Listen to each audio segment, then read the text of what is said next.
4টে আর আমরা উঠে রেডি হয়ে গেছি স্টেশনে যাব বলে। তো আমাদের ট্রেন রয়েছে হাওড়া থেকে 8টার সময় আর এখন বাজে ভোর 4টে। তো আমরা এখন যাব প্যান্ডেল হয়ে হাওড়া। তো চলো যাওয়া যাক। তো হাই বলো।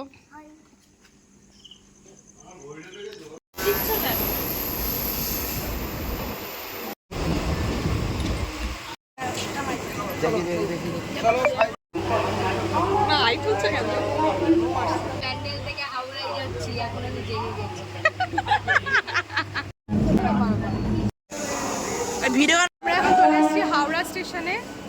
আমাদের ট্রেন যদিও 1 ঘন্টা পরে, আমরা একটু আগে আগে চলে এসেছি, তো এখন ওয়েট করতে হবে এখানে।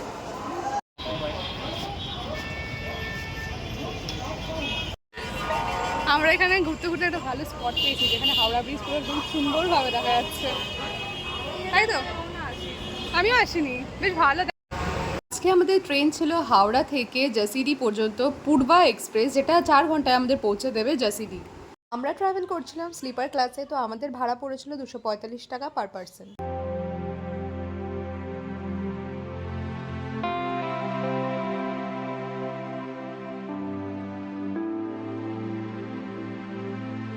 নটা 41 আর আমাদের ট্রেন এসে পৌঁছেছে বর্ধমান স্টেশনে।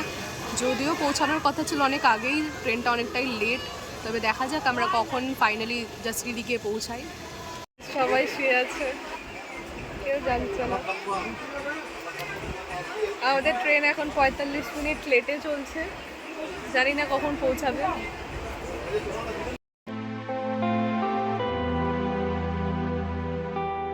পৌঁছলাম আসানসোল জংশন।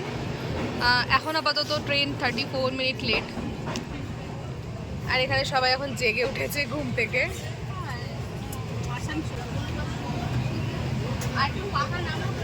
আর এই হলো আসানসোল জংশন।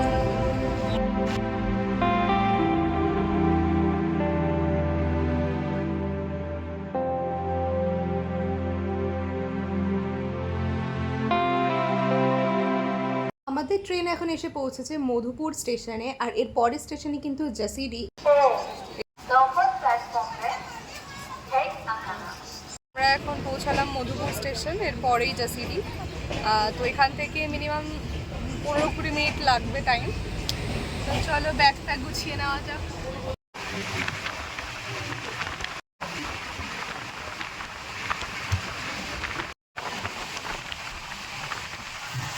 পিসি কেমন লাগ? পিসি কত কিরকম? প্ল্যাটফর্ম নাম্বার 2 আমার এখন জাসিডি স্টেশনে। আমাদের ট্রেন 50 মিনিট লেট। এই যে জাসিডি স্টেশন। যাই হোক, মনে বলে এনজেপি লিফটটা ঠিক হয়েছে। লিফটটা ঠিক হয়েছে? হ্যাঁ, আমি যখন এনজেপি গেছিলাম, মানে দার্জিলিং যাওয়া ছিল, তখন লিফটটা ভেঙে গেছিল আর আমরা লিফটে আটকে গেছিলাম। তো তাতে আমাকে এখন আপডেট দিল যে লিফটটা ঠিক হয়েছে। যাই হোক, তৃষা কেমন লাগছে? আমরা এসে পৌঁছে গেছি জাসিডি স্টেশন, আর এখানে কিন্তু স্টেশনের বাইরেই তোমরা পেয়ে যাবে অনেক অটো বা টোটো। আমরা যেহেতু অনেকজন ছিলাম তাই আমরা একটা অটো বুক করে নিয়েছিলাম, যেটা আমাদের হোটেল পৌঁছে দেবে 300 টাকায়। এখন যাচ্ছি হোটেলে এই অটোটা করে, আর বৃষ্টি শুরু হয়ে গেল, ভালো ওয়েদার বেশ। আমরা যেই হোটেলটা বুক করেছিলাম সেটা হলো মিলন প্যালেস। এটা কিন্তু মন্দির থেকে মাত্র 10 মিনিটের হাঁটা পথের দূরত্বে অবস্থিত। আর এখানকার রুমগুলো কিন্তু বেশ বড় বড় ছিল, মানে আমাদের রুমে তো প্রায় 4 জন ধরেই যেত। এখন ফ্রেশ হয়ে গেছি, এবার আমরা বেরাচ্ছি কিছু খাবো দাবো বলে। সকাল থেকে কিছুই সেরকম খাওয়া হয়নি, তো বহুত খিদে পেয়েছে, তো আমরা এখন যাচ্ছি খেতে।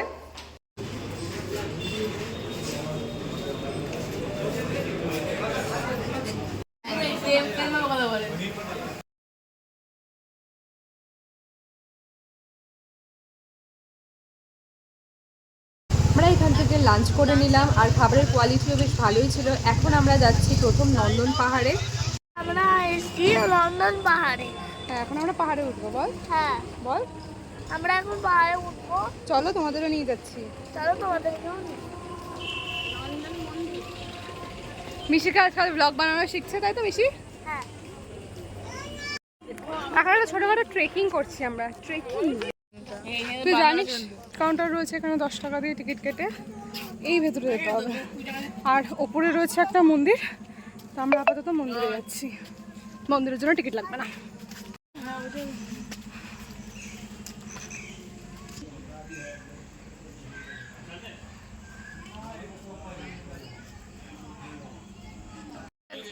চিত্রগুপ্ত ভগবান কি হো দিয়ে বেড়া দেওয়া আছে। বাবান বলছে কাটা তার টপকে যাবি, তাই তো বাবান? হ্যাঁ, একটু দেখা একটু তোর এটা।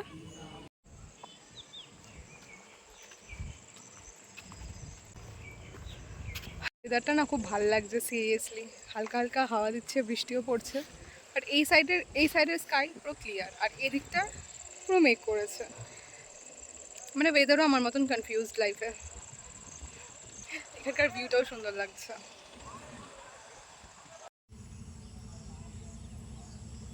পার্কটায় ঢুকতে প্রত্যেকজনের 10 টাকা করে লাগবে।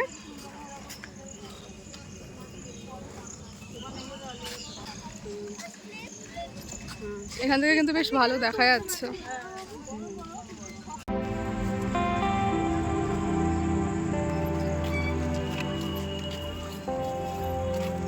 একটু আগে বৃষ্টি পড়ছিল, এখন আবার রোদ। রোদ মানে পুরো মনে হচ্ছে থাপ্পড় মারছে রোদ্দুর।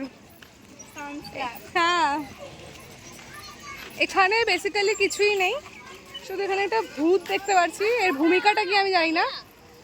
আর এখানে ছোট বাচ্চাদের এরকম এনজয় করার মতন অনেক কি আছে, এগুলো দোলনা আছে।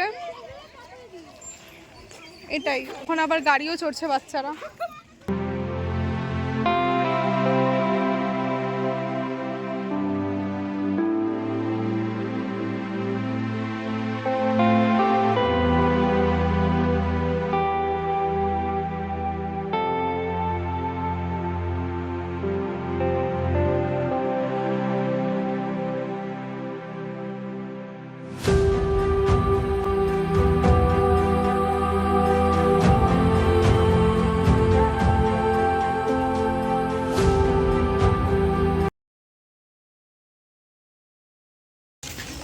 জায়গাটা বেশ সুন্দর আর খুবই পিসফুল।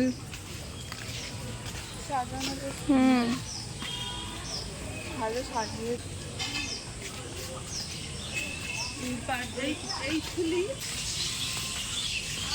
কেমন অদ্ভুত দেখতে। কেউ এটার নাম জানলে আমাকে বলবে, কমেন্ট করবে।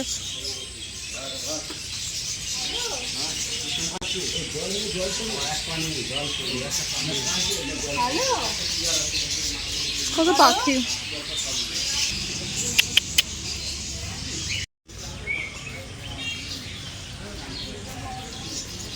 ছোট বৌদি ওরা দুজন দেখো না।